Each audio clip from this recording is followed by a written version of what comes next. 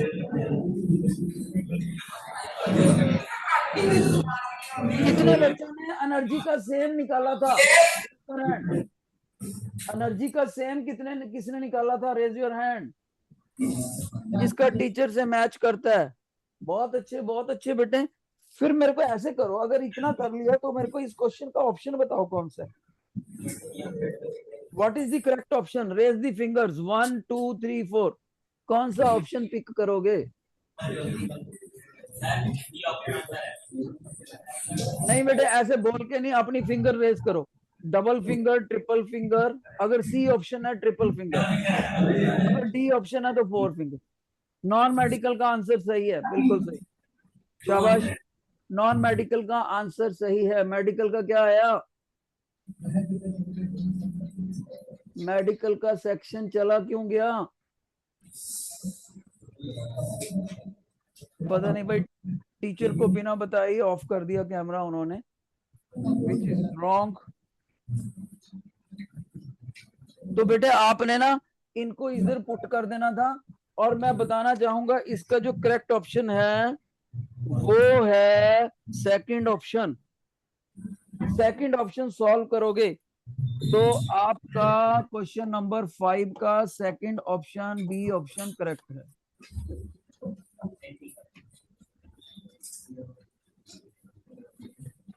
Non medical वाले बच्चों से मैं रिक्वेस्ट करूंगा, मेरे को माइक पर आकर कोई बच्चा बताए क्या टाइम बचा है, आगे जा सकते हैं या ओवर हो गया टाइम? टाइम ओवर हो गया। बेटे आप लोगों ने फर्स्ट 10 क्वेश्चन प्रैक्टिस करके आने हैं। Bye bye. मेडिकल के बच्चों को होमवर्क बता देना, फर्स्ट 10 क्वेश्चंस।